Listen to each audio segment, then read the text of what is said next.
الحمد لله رب العالمين والصلاة والسلام على سيد الأنبياء والمرسلين وعلى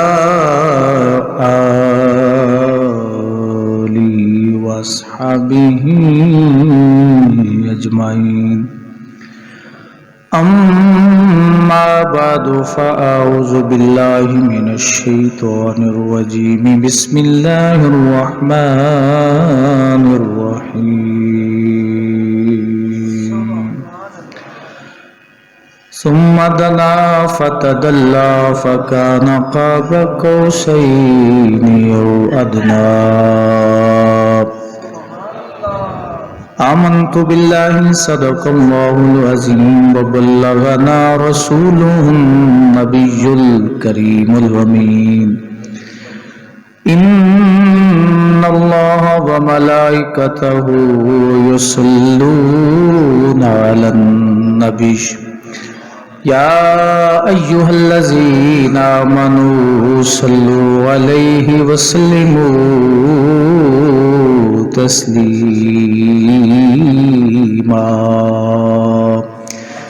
الصلاة والسلام عليك يا سيدي يا رسول الله الصلاة والسلام عليك يا سيدي يا رحمة للعالمين وعلى آلك وأصحابك يا خاتم النبيين حمد و صلاة کے بعد معزز و محتشم احباب ذی وقار، گزشتہ جمعۃ المبارک پہ رسول اللہ صلی اللہ علیہ وسلم کے بے مثال نبی کے بے مثال معجزے کی متعلق چند باتیں ہوئی تھی، اور آپ کے علم میں ہے کہ شعبان المعظم کا یہ عظیم مہینہ بھی شروع ہو چکا ہے، اور اس مہینے کی عظمت کے متعلق اتنی بات بہت کافی ہے کہ رسول اللہ صلی اللہ علیہ وسلم نے اس مہینے کو اپنا مہینہ قرار دی۔ حضور نے فرمایا کہ شعبان میرا مہینہ ہے اور رمضان میرے رب کا مہینہ ہے۔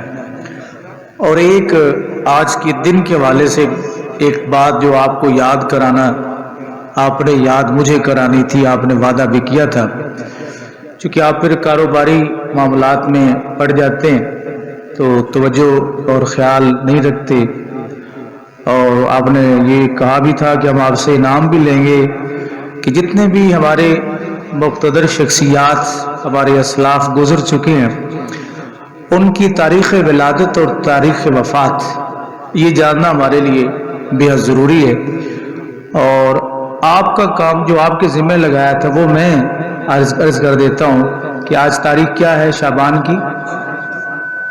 کتنے جی؟ 5 شعبان المعظم، اور آپ کے علم میں ہے کہ اس مہینے اس دن ایک ہستی دنیا میں تشریف لائی جن کی وجہ سے اسلام سلامت ہے۔ اس سے بڑی شان کیا ہو سکتی؟ جن کی وجہ سے اسلام سلامت ہے۔ حضرت امام محمد باقر، حضرت امام جعفر صادق کے والد گرامی، اور حضرت امام محمد باقر کے والد گرامی حضرت امام زین العابدین، اور امام زین العابدین کے والد گرامی حضرت امام حسین رضی اللہ تعالیٰ عنہ، جو 5 شعبان المعظم کو اس دنیا میں تشریف لائے۔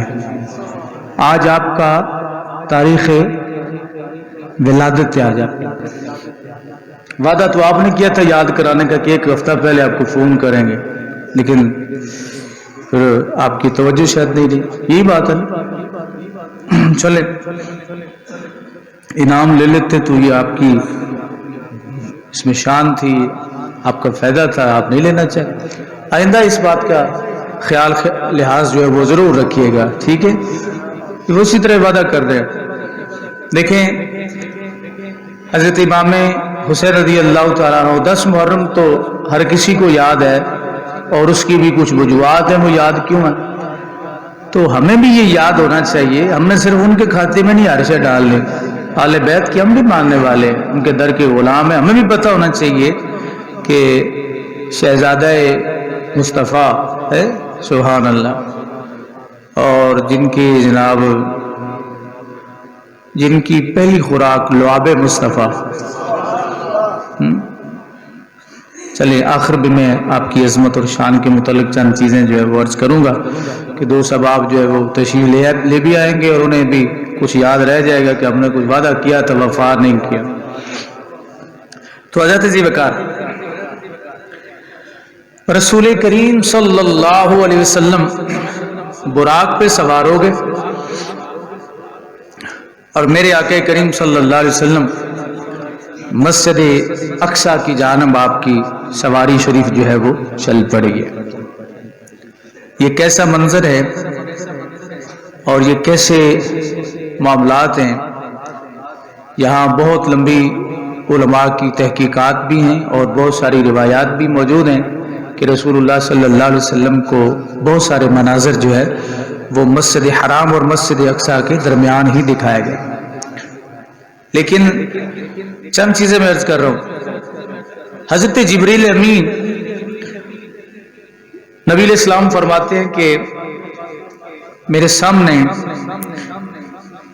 کچھ مشروب پیش کیے گئے، ان میں بہت ساری چیزیں تھیں، اور بالخصوص ایک روایت کے مطابق 3 مشروب جو پیش کیے گئے۔ میں نے ان تینوں مشروب میں سے ایک کا انتخاب کیا، وہ تھا دودھ۔ جب دودھ مجھے پیش کیا گیا تو میں نے اسے نوش کر لی۔ تو حضرت جبریل امین نے اس وقت حضور کی خدمت میں عرض کیا کہ آپ نے فطرت کو پا لیا، آپ نے فطرت کو پا لیا ہے۔ دودھ کی پیشکش، کوئی بندہ آپ کو دودھ پیش کرے تو اس کی ایک وجہ یہ بھی ہے کہ رسول اللہ صلی اللہ علیہ وسلم نے اسے پسند کیا، اور حضرت جبریل امین نے بھی اسے فطرت قرار دی، اس لیے اس کو ایک مکمل غذا بھی کہا جاتا ہے کہ انسان دنیا کی کوئی چیز بھی نہ کھائے، صرف دودھ ہی پی لے تو اسے پوری غذا جو ہے اسے کیلشیم بھی مل جاتا ہے، کیلریز بھی، وٹامنز بھی، ہر چیز اللہ رب العزت نے اس دودھ کے اندر جو ہے وہ رکھی ہے، بشرطے کہ دودھ ہی ہو۔ سمجھ گئے؟ دودھ لسی بن جائے تب بھی دودھ ہی رہتا ہے، اس کا رنگ جو ہے اس کا نہیں ڈسٹرب ہوتا، تو دودھ میں پانی ملا لینا لسی بن جاتی ہے۔ لیکن دعا یہ کیا کریں کہ پانی والا دودھ پھر بھی دودھ ہوتا ہے کہ یہ پاک بھی ہونا چاہیے۔ یہ لوگ جب دھوتے ہیں نا تو اس وقت اس کی پاکیزگی کا خیال کو نہیں رکھتے، پیشاب کے چھینٹے بھی جانوروں کے اس کے اندر چلے جاتے ہیں۔ اللہ اکبر۔ تو نبی کریم صلی اللہ علیہ وسلم نے دودھ کو پسند فرمایا، حضرت جبریل نے یہ پیش کیا۔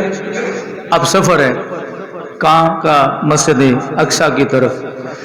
کمال مسافر ہے جسے نوریوں کا سردار تواضع کر رہا ہے۔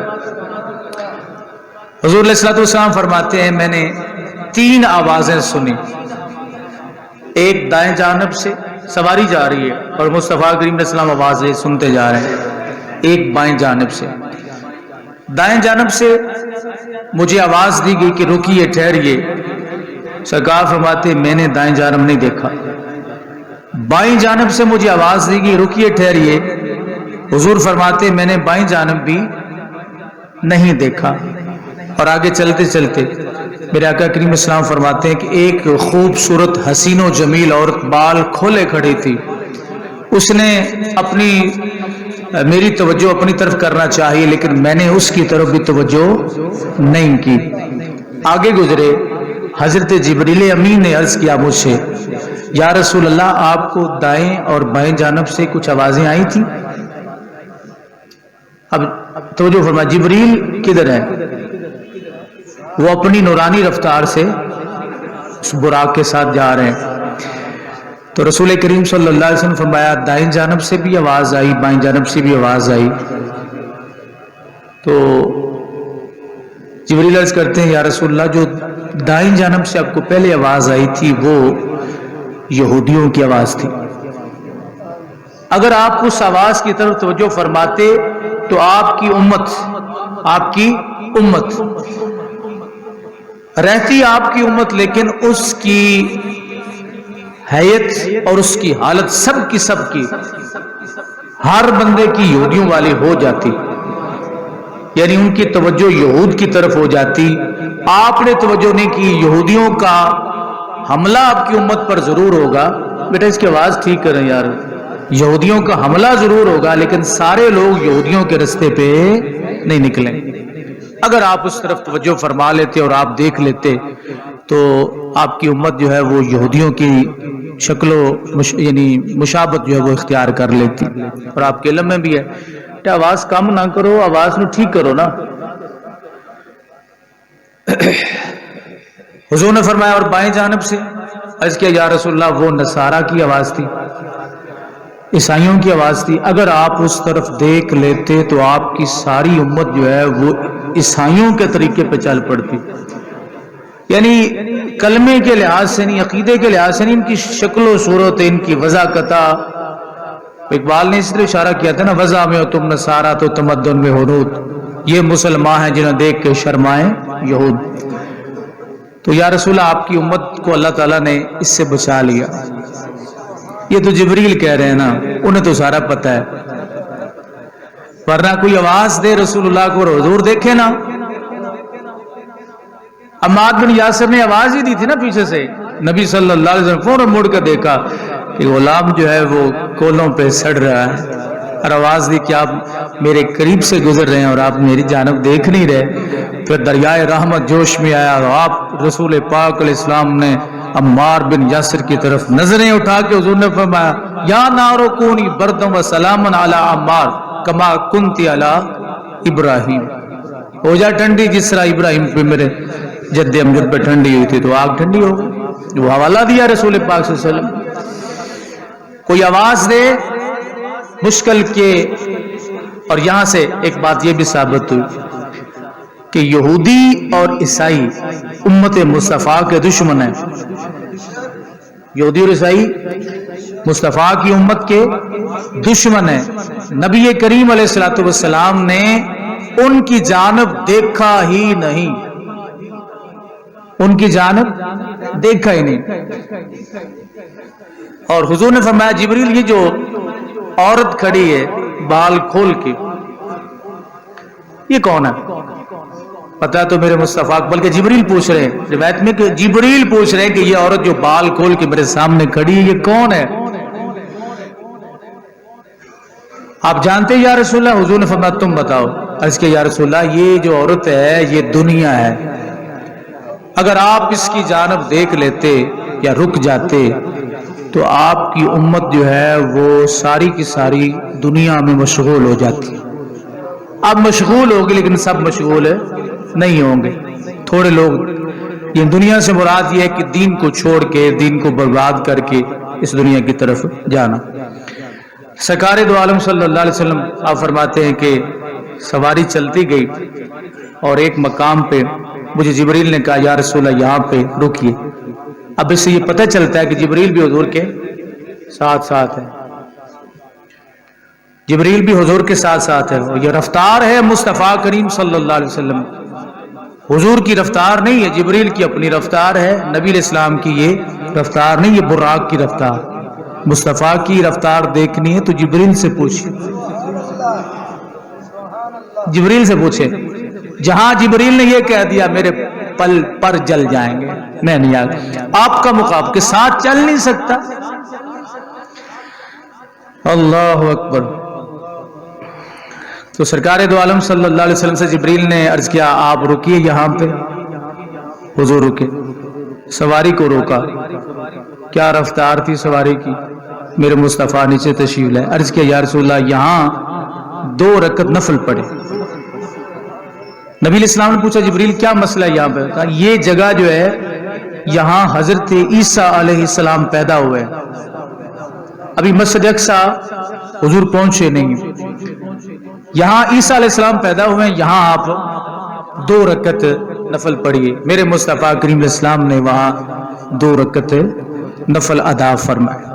پتہ چلا جہاں نبی کی جائے ولادت ہو وہاں نفل پڑھنا نبی آخر الزمان کی سنت ہے، اور نوریوں کا طریقہ ہے جو جبریل نے سکھایا ہے۔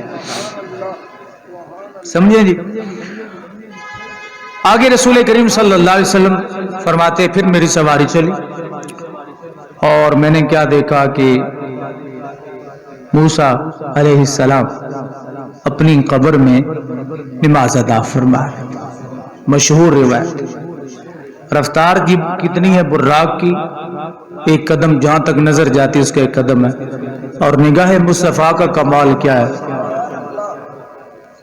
کہ قبر کے اندر موسیٰ علیہ السلام نظر آ گئے کہ وہ نماز ادا فرما رہے ہیں۔ صحیح حدیث ہے، اس کے کوئی بھی انکار نہیں کر سکتے۔ اب یہ سارے مسئلے آپ کو یاد سمجھ آ سکتے ہیں اگر توجہ فرمائیں۔ نبی کریم علیہ السلام موسیٰ علیہ السلام کی قبر پہ رکے نہیں، تو نظر میں یہ کمال ہے کہ میرے مصطفیٰ نے موسیٰ علیہ السلام کو قبر میں دیکھ لیا، اور یہ بھی حضور کو پتا چل گیا کہ یہ موسیٰ علیہ السلام ہے۔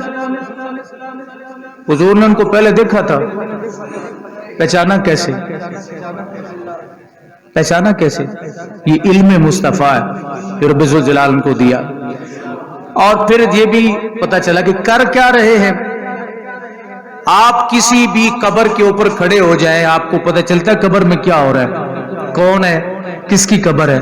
تو جو نبی قبر کے باہر سواری پہ گزرے تو اس کی قوت بصارت کا یہ عالم ہے، اگر وہ رک جائیں تو کیا عالم ہو، رک جائیں تو کیا عالم ہوگا۔ اور جو عالم برزخ میں جو کچھ ہو رہا ہے اسے سواری پہ گزرتے ہوئے دیکھ سکتے ہیں، تو آپ یہ بتائیے کہ وہ عالم برزخ میں جا کے نہیں دیکھ سکتے کہ عالم دنیا میں کیا ہو رہا ہے۔ کسی کا بیٹا فوت ہو جائے تو بہت بڑا اگر بادشاہ بھی ہو تو وہ کروڑوں روپے لگا کے اسے کو کہے جا کے دیکھ سکتا ہے کہ بیٹے کے ساتھ کیا ہو رہا ہے۔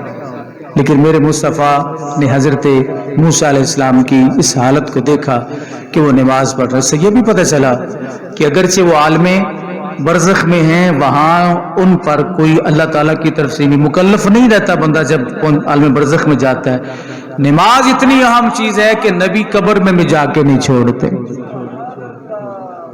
یہ انبیاء کرام علیہ السلام کی اتنی محبوب عبادت ہے کہ وہ قبر میں جا کر بھی اسے چھوڑتے نہیں ہیں۔ اللہ اکبر۔ سرکار دو عالم صلی اللہ علیہ وسلم کہاں پہنچے جناب؟ مسجد اقصیٰ میں۔ انبیاء کرام علیہ السلام آپ کے انتظار منتظر ہیں۔ نبی کہاں کہاں سے آئے، بغیر اطلاع کے آئے بیٹھے، کہاں کہاں سے آئے۔ یہاں پر ایک روایت ہے جو شاید پچھلے سال بھی میں نے آپ کو دہرا رہا ہوں، یعنی اس کو آپ کے ذہن میں بٹانے کے لیے، کہ نبی کریم علیہ السلام کے صحابی حضرت یا کلب کیسر روم کے پاس پہنچے تو وہاں حضرت ابو سفیان جو بھی ایمان نہیں لائے تھے وہ بھی تھے، تجارت کی غرض سے گئے تھے، انہوں نے پوچھ گچھ کی تو کیسر روم نے کہا کہ یہاں کوئی ایسا بندہ ہے جو مکہ سے آیا ہو؟ تو حضرت ابو سفیان نے کہا کہ میں، کیا آپ بتاؤ کہ ان کے کوئی دلیل ہے ان کے جھوٹے ہونے پہ؟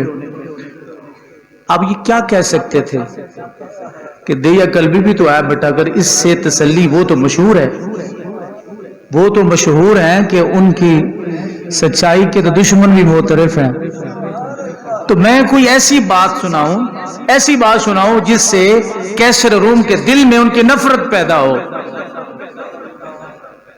ابھی آپ اسلام نہیں لائے کہتے ہیں، میں نے ان سے یہ کہا کہ وہ کہتا ہے کہ میں راتوں رات مسجد حرام سے مسجد اقصیٰ کی طرف گیا، یہ کیسر روم کے دربار میں یہ بات ہوئی، اور مسجد اقصی سے پھر میں سدرۃ المنتہا تک پہنچا، اللہ کو دیکھ کے آیا، ان کے جھوٹے ہونے کے لیے اتنا کافی ہے۔ جب یہ بات کہی نا، کیسے روم کی توجہ ہو رہی تھی اس کی طرف، یہ ناممکن سی بات ہے۔ تو وہاں ایک پادری بیٹھا تھا جو بیت المقدس کا متولی تھا، وہ کھڑا ہو گیا، اس نے کہا ہاں ہاں اس رات کو میں جانتا ہوں، اس رات کو میں جانتا ہوں۔ انہوں نے کہا تم کیسے جانتے ہو اس رات کو؟ کہا اس رات میں مسجد اقصی کی، چونکہ عیسائی تھے وہ، مسجد اقصی کی میں صفائی کرتا تھا، اور ایک دروازہ جو ہے نا، دروازہ وہ کھل گیا اور دروازہ اس کے اوپر دیوار تھوڑی سی نیچے ہو گئی، بیٹھ گئی دیوار تھوڑی سی۔ میں بڑی کوشش کرتا رہا گئے رات تک کہ یہ دروازہ بند کر لوں، لیکن وہ دروازہ مجھ سے بند نہ ہو سکا، دروازہ مجھ سے بند نہ ہو سکا۔ ایک دروازہ مسجد اقصی کا کھلا رہ گیا، اس رات بند نہ ہوا۔ میں پریشانی کے عالم میں کہ صبح لاؤں گا، بڑھئی کو لاؤں گا یا مستری کو لاؤں گا، اس کو ٹھیک کروں گا۔ تو میں آ گیا، جب میں صبح گیا تو میں نے اس دروازے کے ساتھ دیوار میں انگلی کا سوراخ دیکھا، اور یہ سوراخ وہ تھا جو حضرت جبریل امین نے رسول اللہ صلی اللہ علیہ وسلم کو جب اتارا نا براق سے، تو اس کے بعد جبریل نے انگلی سے اشارہ کیا اور دیوار سے سوراخ ہو گیا۔ جبریل کر سکتے ہیں۔ حدیث پاک میں آتا ہے کہ جب حضرت ام ہانی کے گھر جبریل آئے تھے نا، تو نبی صلی اللہ علیہ وسلم جلوہ فرما تھے، محو استراحت تھے، تو جبریل نے چھت کو کس طرح پھاڑا؟ کلاڑے سے نہیں، نظروں سے دیکھا۔ جبریل کی نظریں ٹکی، اتنا سوراخ ہو، اتنا سوراخ ہو۔ یہاں جبریل نے انگلی کا اشارہ کیا، وہ سوراخ مڑ۔ کہتے ہیں صبح وہ پادری کہنے لگا کہ میں اس رات کو جانتا ہوں کہ صبح جب میں گیا تو یہ حالات دیکھے، اور پھر مسجد اقصی کے باہر نا سواریوں کے قدموں پاؤں کے نشان۔ میں نے کہا یہاں تو ایسے لگتا جیسے کوئی لشکر یہاں پہ رات کو گھوڑے باندھے گئے ہیں۔ تو بڑے بڑے نشان میں نے بڑی بڑی سواریوں کی دیکھی، یہ نبیوں کی سواریاں تھیں جو مختلف ممالک سے آئے ہوئے تھے۔ یہ صحیح حدیث پاک میں، اب عقل اس کو تسلیم نہیں کرتی۔ اللہ نے فرمایا اس لیے اس معجزہ، یہ معجزہ میں نے اپنے محبوب کو اس لیے عطا فرمایا کہ اس کو عقل تسلیم کرے ہی نہ، تاکہ پتہ چلے کہ اپنے کون ہوتے ہیں اور پرائے کون ہوتے ہیں۔ یہ اس پادری نے یہ اعلان کیا کہ میں اس رات کو جانتا ہوں کہ جس رات وہ نبی آخر زمان اس یہاں تشریف لائے ہیں، اور ان کے استقبال کے لیے انبیاء کرام علیہ السلام دور دراز کے علاقوں سے وہاں پہنچے۔ آدم علیہ السلام کہاں سے پہنچے، یوسف علیہ السلام کہاں سے پہنچے، اور میرے مصطفیٰ کریم علیہ السلام آپ جب تشریف لے گئے، اب وہاں جناب کیا عالم تھا کہ پہلے والے نبی بھی جو عیسیٰ علیہ السلام تک پہلے سارے انبیاء کرام علیہ السلام وہاں تشریف لائے تھے، اور اعلی حضرت نے اس کی طرف اشارہ بھی کیا۔ کیا خوبصورت انداز میں کہتے ہیں کہ نماز اقصی میں تھا یہی سر۔ تو جو فرمایا ذرا، نماز اقصی میں جو نماز پڑھی گئی، کیونکہ یہاں پر بھی ایک معاملہ بن گیا نا، امام مسجد کی اجازت کے بغیر کوئی پیر ہو، کوئی عالم ہو جو مقررہ امام مسجد ہوتا ہے، اس کی اجازت کے بغیر کوئی نماز پڑھا سکتا نہیں، مصلی امامت پہ کھڑا ہو سکتا نہیں۔ یہ شرعی مسئلہ ہے، ہر نبی کی شریعت میں یہ مسئلہ اسی طرح رہا۔ آپ جتنے بھی اعلیٰ ہوں، کسی گاؤں کی مسجد میں چلو، اگر وہاں امام مقرر ہے، اس کی اجازت کے بغیر آپ مصلی پہ نہ چڑھ دوڑیں، اس کی شریعت آپ کو اجازت نہیں دیتی۔ یہ وہ مسجد ہے سلیمان علیہ السلام نے بنائی تھی، دیگر انبیاء کرام علیہ السلام اس میں امامت کرواتے رہے۔ امامت کروانا یہ نبیوں کا طریقہ، امامت کروانا نبیوں کا طریقہ۔ تو سارے انبیاء کرام علیہ السلام وہاں کھڑے ہیں، اب امامت کون کرے؟ امامت کون کروائے گا؟ امامت وہی کروائے گا جو اس مسجد کا مالک ہوگا۔ اب جبریل امین نے رسول اللہ صلی اللہ علیہ وسلم کو آگے کیا کہ یا رسول اللہ آپ امامت کروائیں۔ سلیمان علیہ السلام سے بھی اجازت نہیں لی، دیگر انبیاء کرام علیہ السلام سے، جو بات سمجھانا چاہتا ہوں شاید آپ کے ذہن میں آ جائے، دیگر انبیاء سے بھی اجازت نہیں لی جو وہاں امام رہے ہیں۔ کیوں نہیں لی؟ جبریل کو مسئلے کا پتہ نہیں تھا؟ جبریل کو پتہ تھا، لیکن بتانا یہ چاہ رہے تھے کہ اصل امام تو اس مسجد کے ہے ہی یہ، اور جو اصل امام ہو وہ موجود ہو تو نائب امام سے پوچھنے کی ضرورت نہیں ہو۔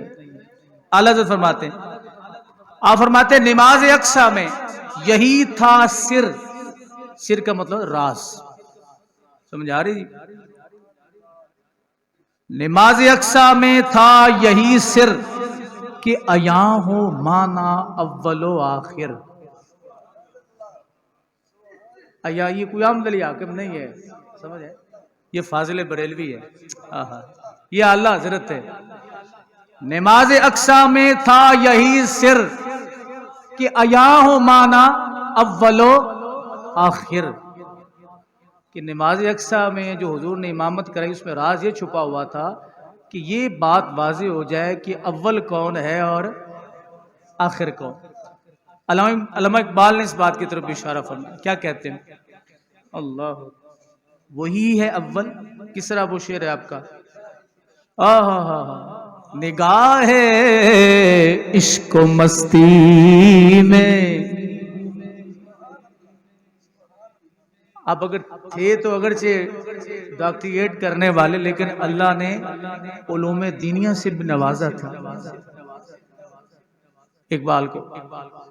نگاہ عشق و مستی میں وہی اول وہی آخر وہی یاسین۔ کس طرح شعر ہے کہ میرے ذہن سے نکل گیا؟ نگاہ عشق و مستی میں وہی اول وہی آخر، وہی طٰہٰ وہی یاسین۔ آگے نہیں یہ ترتیب بدل دی، آپ کو بھی شعر اچھی طرح یاد ہے، آپ نے مجھے بھی وہ الٹا دیا ہے۔ نگاہ عشق و مستی میں وہی اول وہی آخر، وہی قرآن وہی فرقان وہی یاسین وہی طٰہٰ۔ یہ اقبال کرو امام اہل سنت بولے، آپ فرماتے نماز اقصیٰ میں تھا یہی سر کہ عیاں ہو مانا اول و آخر،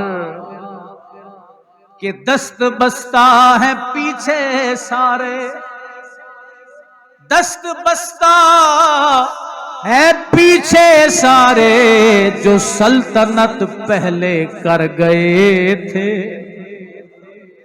دست بستہ ہے پیچھے سارے جو سلطنت پہلے کر گئے تھے۔ فرمایا اگرچہ ان کی سلطنت پہلے کی تھی، لیکن اللہ یہاں پہ بتانا چاہتا تھا اول بھی یہی ہے آخر بھی یہی ہے۔ اور وہ انبیاء کرام علیہ السلام کہاں سے کہاں، کس کس دور کے؟ جبریل نے عرض کیا یا رسول اللہ امامت آپ نے کروانی ہے، اور یہ آپ کے مقتدی، یہ آپ کے مرتبے انبیاء کے بڑے ہیں، مرتبے انبیاء کے بڑے ہیں، مقتدی بن کے پیچھے کھڑے ہیں وہ جو پہلے سے آئے ہوئے۔ اگرچہ انبیاء کرام علیہ السلام کا دور پہلے کا تھا، لیکن آج حضور صلی اللہ علیہ وسلم بعد میں تشریف لائے، لیکن نبی علیہ السلام نے سب کی امامت کروائی۔ اور اعلیٰ حضرت نے اللہ اکبر، اب اس کے بعد کیا ہوگا؟ یہ حضور صلی اللہ علیہ وسلم آپ فرماتے ہیں خطابات ہوئے، سب نبیوں نے خطاب کیا، میں نے بھی خطاب کیا۔ یا رسول اللہ پہلے کیا بعد میں کیا؟ فرمایا سب سے آخر میں. اور حضور فرماتے ہیں میں اس وقت دیکھ رہا تھا میری نظر نا بار بار یوسف علیہ السلام پہ ٹک رہی تھی. سارے نبیوں کو دیکھا نا حضور نے مسجد اقصی میں, اور میری نظر سب سے زیادہ یوسف علیہ السلام پہ بار بار جا رہی تھی.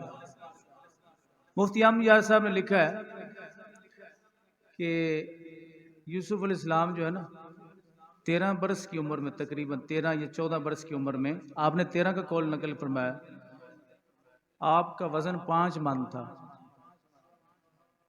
کتنا؟ یوسف علیہ السلام کا 5 من وزن تھا. سونے کے برابر بھی بکے, چاندی کے برابر بھی بکے, کستوری کے برابر بھی بکے.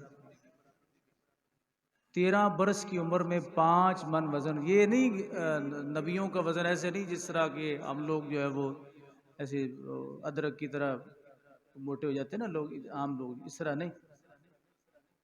وہ نبی تھے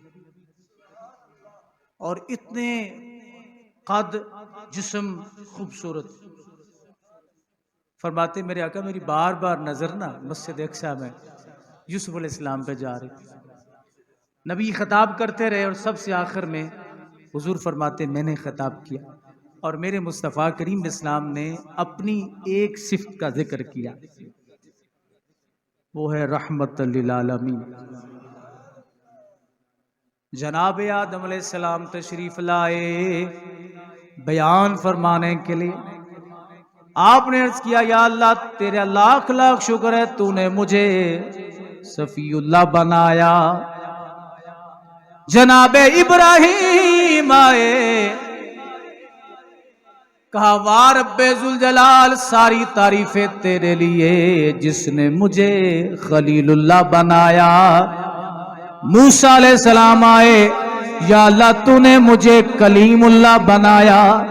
عیسیٰ علیہ السلام آئے, یا اللہ تو نے مجھے روح اللہ بنایا. لیکن میرے مصطفیٰ آئے, آپ نے عرض کیا یا اللہ تو وہ ہے ساری تعریفیں تیرے لیے ہیں کہ تو نے مجھے رحمت للعالمین بنایا. تو نے مجھے رحمت للعالمین بنایا. آخر میں میرے مصطفیٰ کریم علیہ السلام کا خطاب ہوا. آپ یہ بتائیے خطاب فرمانے والے نبی آخر الزمان ہوں اور سامعین, آپ یہ بتائیے کہ کوئی عالم دنیا والا عالم برزخ والوں کی امامت کروا سکتا ہے؟ سمجھے نہیں آپ. کوئی بندہ یہ کہے کہ جناب میں عالم دنیا میں ہوں اور میں چاہتا ہوں کہ یہ سارے قبروں سے باہر آ جائیں اور میرے پیچھے کھڑے ہو جائیں, عقل تسلیم کرتی ہے؟ رب نے کروایا ہے. چلے میں یہ دیدار کی بات تو نہیں کر رہا نا کہ آپ بھاگ جائیں گے, یہ تو حدیثیں ساری ماننی پڑیں گی. تو جو نہیں فرمائی آپ بھائی, امام کے پیچھے کوئی قبر والا کھڑا ہو جن تسلیم کرتا ہے؟ جٹلائیں پر حدیثوں کو. اللہ نے اس معجزے میں یہ بات سمجھا دی کہ میرے جو مقرب بندے ہوتے ہیں ان کی شان اور ہوتی ہے, ان کی مرضی ہے, چاہے تو وہ قبروں سے ہی مقتدی بلا کے نماز پڑھا سکتے.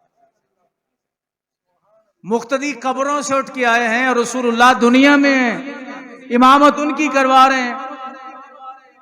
کیوں؟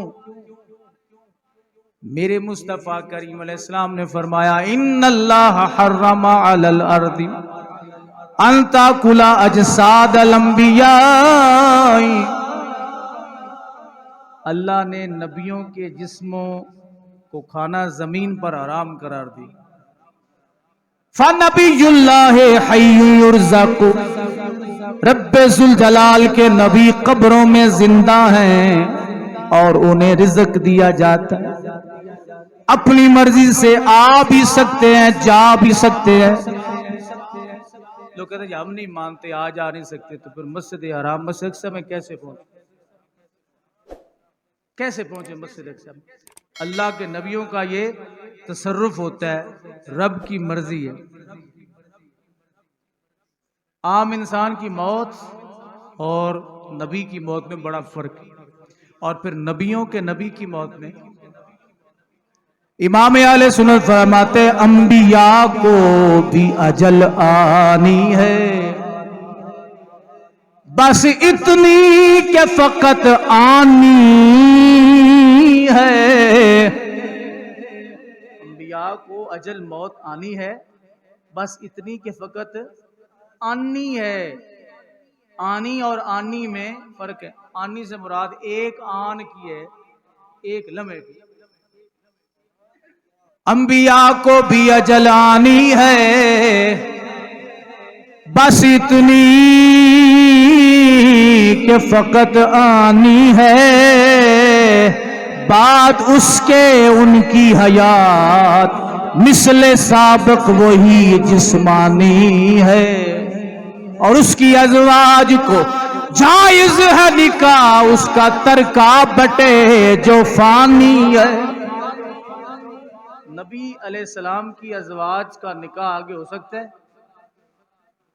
کوئی بندہ مر جائے 4 مہینے 10 دن کے بعد اس کی بیوی آگے نکاح کر سکتی ہے، حضور کی ازواج کو جائز کیوں نہیں؟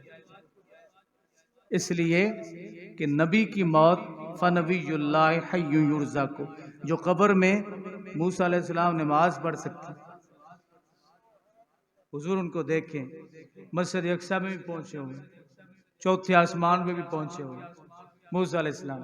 رفتاریں دیکھیں نبیوں کی، شانیں دیکھیں نبیوں کی، اور سارے نبیوں کی شانوں کو دیکھنے کے بعد اپنے نبی کی شان دیکھیں۔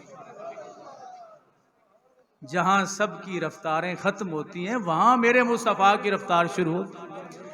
انبیاء کو بھی اجل آنی ہے، بس اتنی کہ فقط آنی ہے، بعد اس کے ان کی حیات مثل سابق وہی جسمانی ہے۔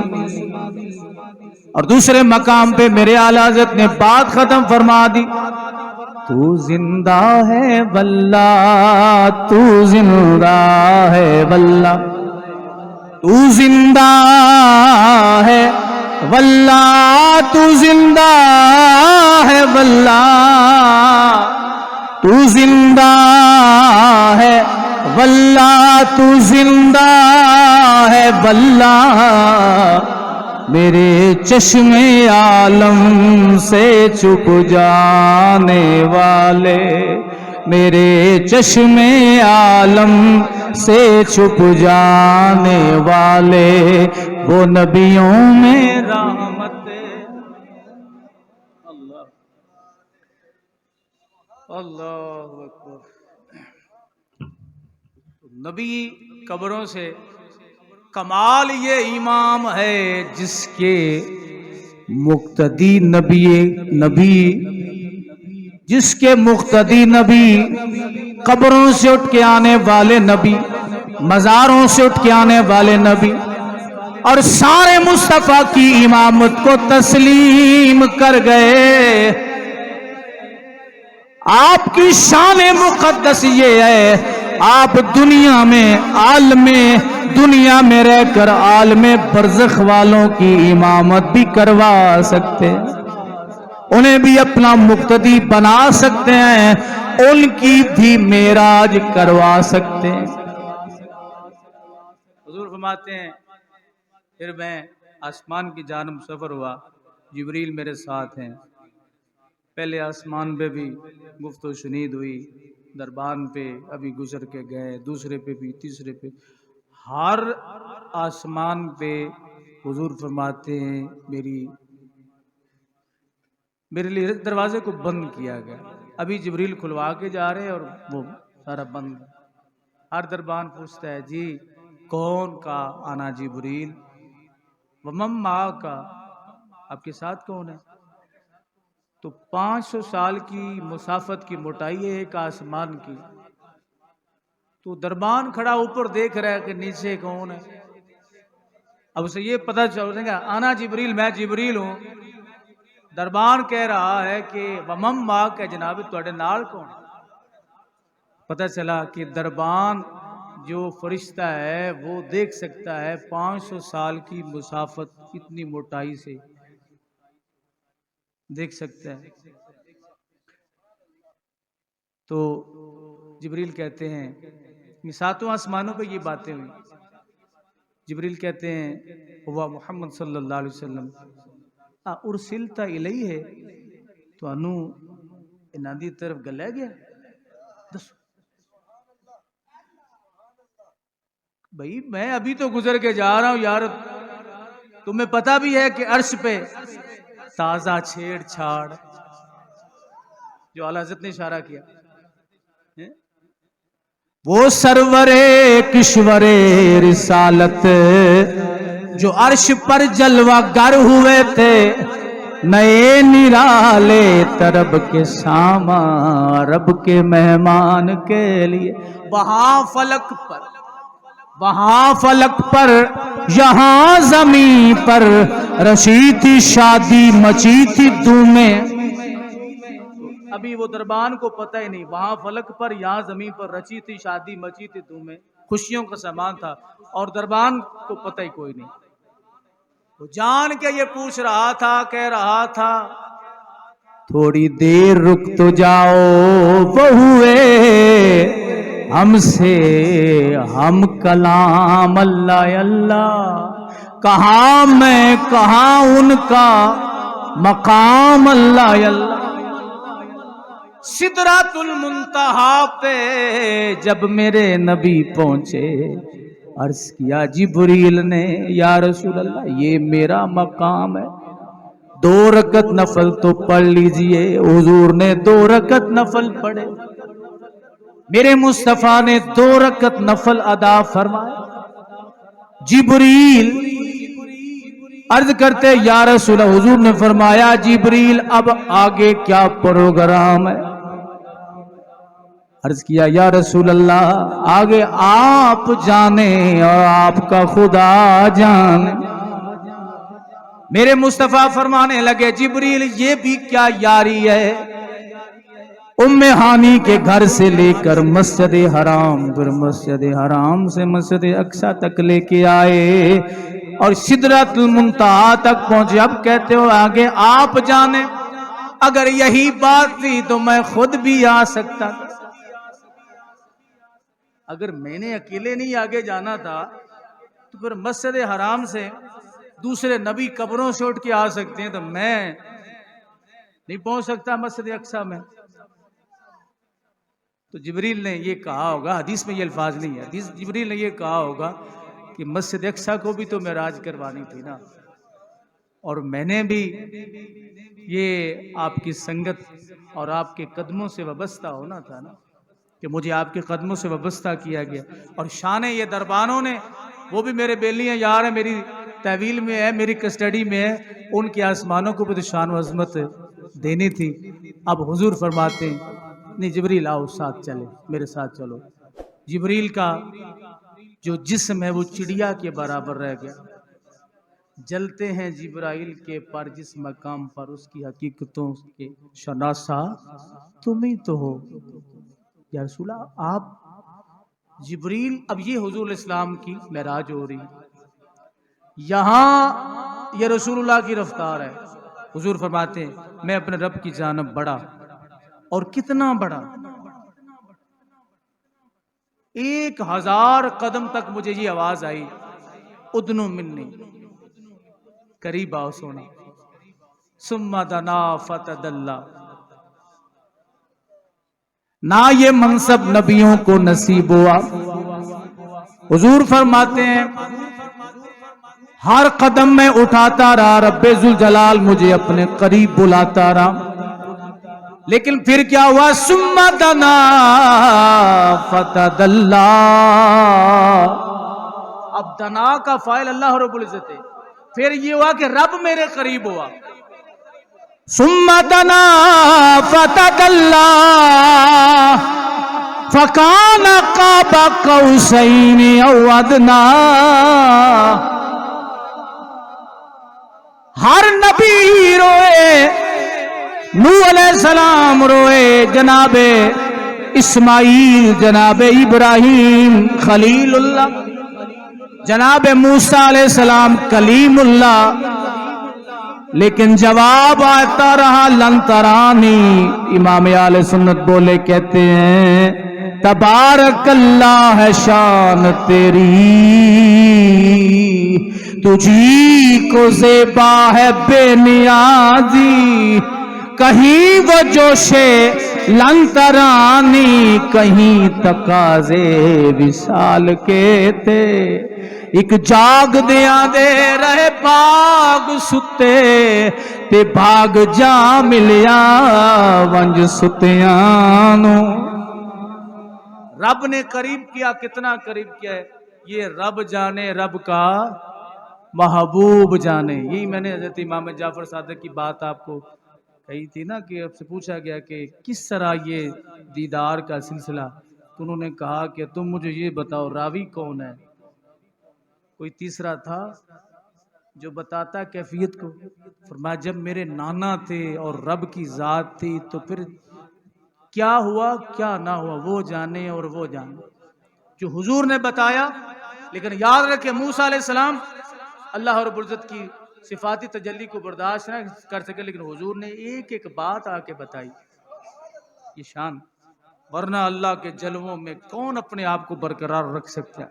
ایک ایک بات رسول کریم علیہ السلام نے آ کے بتائی، بس بات یہیں پہ ختم ہو جاتی ہے۔ معراج سی راز محبتاں دا نہیں سی کسے دی سمجھ وچ آن والا، صدیا طالب میں تے مطلوب گیا، جبرائیل سی صد کے لجان والا، باز آنکھ دینے بن دروازے دے، کیویں گیا عرش تے جان والا، امبر عقل نو کیے دخل تے جانے جان والا یا لجان والا۔ ایک بے وفائی آپ نے میرے ساتھ کی ہے، یہ میں آپ کو شکوہ دے رہا ہوں۔ اب آپ کہیں گے کہ پتہ نہیں بے وفا تو اور لوگ ہوتے، یہ ہم سے پتہ نہیں کون سی بے وفائی ہوئی ہے۔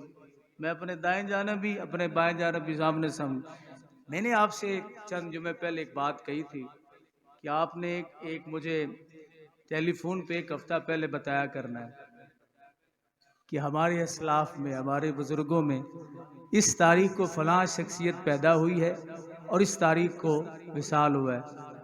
آج حضرت امام حسین کا یوم ولادت ہے 5 شعبان، آپ نے مجھے بتایا نہیں ہے، کیوں جی بھول گئے؟ کوئی نہیں، اس لیے آپ بالکل انعام کے حقدار کوئی نہیں ہے۔ آپ سے میں نے عرض کیا تھا نا کہ میں آپ کو 100 روپے کہا تھا، جی ہے یاد کسی کو؟ 10 روپے؟ مولویوں کو 10 روپے لینے بھی اوکھے نے، سمجھ آئی کوئی؟ تو آپ نے مجھے یاد ہے کوئی نہیں کرا لے گی، آپ کا جو ادھار تھا وہ میں دے رہا ہوں۔ آج 5 شعبان المعظم ہے اور آج کے دن رسول پاک صلی اللہ علیہ وسلم کے صحابی بھی، حضور کے نواسے بھی، ٹھیک ہے، امام حسین رضی اللہ تعالیٰ عنہ آپ پیدا ہوئے، اور جناب والا آپ کی شان یہ ہے کہ آنکھوں کے سامنے سب سے پہلے جس طرح ان کے بابا نے آنکھیں کھولی تو رخ والدہا دیکھا مولا علی نے، اسی طرح امام حسین رضی اللہ تعالیٰ آنکھیں کھولیں تو مصطفیٰ کو دیکھا۔ پہلی خوراک ان کی حلق سے نیچے اتری لعاب مصطفیٰ تھا۔ کیا تھا جی؟ لعاب مصطفیٰ۔ اللہ، 5 شعبان 4 ہجری، 5 شعبان 4 ہجری کو کون پیدا ہوئے؟ امام حسین رضی اللہ تعالی عنہ۔ اور آپ کی جو ولادت ہے، دنیا میں 2 ایسی شخصیات ہوئی ہیں جن کا حمل 6 ماہ کا ہے، حضرت یحییٰ علیہ السلام اور امام حسین۔ آپ 6 ماہ کے بعد پیدا ہوئے۔ سیدہ خاتون جنت رضی اللہ تعالیٰ عنہ کی شکمیت حرم امام حسین کتنے دن رہے جی؟ 6 مہینے دنیا میں، اور ایک حضرت یحییٰ علیہ السلام۔ یہ 2 شخصیات کا یہ مقام ہے۔ گھٹی رسول پاک علیہ السلام نے لی، 7ویں دن حضور علیہ السلام نے آپ کا عقیقہ فرمایا، اور امام زین العابدین فرماتے ہیں کہ میرے والد گرامی امام حسین رضی اللہ تعالیٰ عنہ روزانہ 1000 نفل پڑھا کرتے. صرف حسین کا نام لینے سے بعض لوگ یہ کہتے ہیں کہ صرف مولا علی کا نام لینا ہی کافی ہے، نماز بھی ہے، سب کچھ ہے. اگر یہی کافی ہے، نماز بھی، تو امام حسین نے نماز کیوں پڑھی؟ زین العابدین نے نمازیں کیوں پڑھی؟ امام محمد باقر نے نمازیں کیوں پڑھی؟ علی کا تو نماز کے بغیر گزارا ہی نہیں ہوتا تھا. اور یہ ماننے والا عجیب ہے، کہتا ہے بس علی کا نام لے لو، نماز کی ضرورت کو نہیں ہے. خود سنے میں نے لفظ. اور جب آپ کو نماز کی چھٹی دے دی جائے گی تو پھر آپ نے تو بولنا ہی ہے نا. میری بات شاید آپ کو سمجھ میں نہیں آئی. تو حضرت امام زین العابدین فرماتے ہیں میرے والد گرامی امام حسین رضی اللہ تعالیٰ روزانہ 1000 نفل پڑھتے تھے.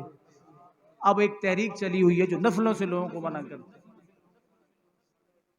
کہتے ہیں حضور اسلام معاذ اللہ یہ نفلی عبادت فضول کیا کرتے تھے. جب یہاں تک معاشرہ پہنچ جائے تو آگے بتائیے کہ اپنے آپ کو سنبھالنا کتنا مشکل ہے. لوگ تو پہلے سے انتظار کر رہے ہیں کہ فرض پڑھیں اور گھروں کو بھاگ جائیں. میرے مصطفیٰ نے فرمایا جس کی فرض نمازوں میں کوتاہی رہ جائے گی نا، اللہ اس کے نفلوں کو فرضوں میں قیامت والے دن شمار فرما لے گا. تو نفل ہوں گے تو شمار ہو. اور امام زین العابدین رضی اللہ تعالیٰ فرمایا 1000 نفل میرے والد گرامی پڑھا کرتے تھے. آپ نے 25 حج فرمائے. کتنے؟ پیدل 25 حج امام حسین رضی اللہ تعالیٰ نے فرمائے. تو اس لیے یہ بات نشین رہے. فضائل تو بہت زیادہ نہ ختم ہونے والے ہیں. آپ کا یوم ولادت کیا ہے جی؟ 5 شعبان 4 ہجری. 5 شعبان مختلف روایات کے مطابق 5 شعبان 4 ہجری یوم ولادت ہے آج کا دن. اور یوم شہادت 10 محرم الحرام. اللہ تعالی ہم سب کو عمل کی توفیق عطا فرمائے.